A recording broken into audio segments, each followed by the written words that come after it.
বিসমিল্লাহির রহমানির রহিম। এটা ছিল আমাদের পদ্মা নদীর পাড় ভ্রমণ। শুরু হলো আমরা জিয়া কলোনি থেকে শুরু করে চলে গেলাম পদ্মার পাড়ে। সেখানে একটি ট্রলার ভাড়া করা হলো। সকলে মিলে ট্রলারে চড়ে যাচ্ছিলাম পদ্মা নদীর মাঝে। দূর থেকে পদ্মা নদী এবং পদ্মা সেতু দেখার আক্ষেপটা কাছ থেকে যে দেখলাম সকলে। আমরা এখানে সবাই আছি মোটামুটি। কেউ ভিডিও করতেছে পদ্মা সেতু এবং পদ্মার সৌন্দর্য। আমাদের মাঝে আমজাদ ভাই আছেন, সকলেই আছেন। আমজাদ ভিডিও করতেছিল।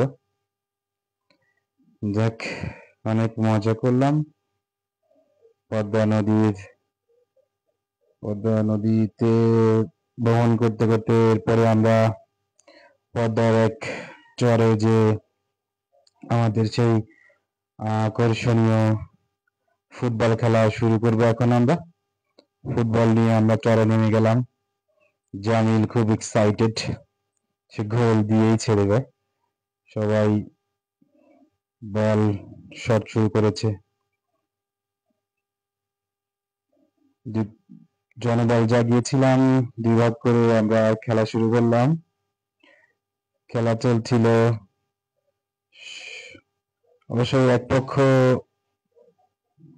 একটা গোল দিচ্ছে, অন্য পক্ষ দিতে পারেনি।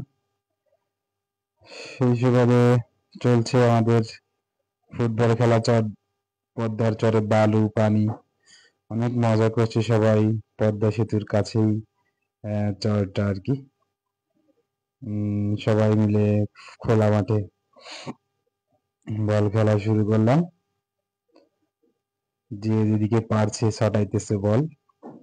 এরপরে বল খেলার পরে আমরা পদ্মা নদীতে প্রচন্ড গোসল করলাম, অনেক শীতল পানি। এরপর এক অপূর্ব দৃশ্য দেখতে পেলাম আমরা। পদ্মা ব্রিজ দিয়ে উপর দিয়ে যাচ্ছে যানবাহন, মাঝ দিয়া ট্রেন চলছিল তখন। খুব সুন্দর লাগছিল। এবং পদ্মার মাঝি তার নিচ দিয়া তার গন্তব্য ছুটছিল। এরপরে আমরা সবকিছু শেষ করে পদ্মার ওপারে যে আমাদের দুপুরের লাঞ্চ শুরু করলাম। সবাই পদ্মার ইলিশ ভাজা খাবে, বেগুন ভাজা, শুকনা মরিচ ভাজা খেতে হবে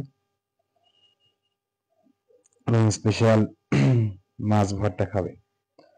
সবাই খাচ্ছিল আর কি। দুপুরে সবাই মজা করে ক্লান্ত সব খাচ্ছিল।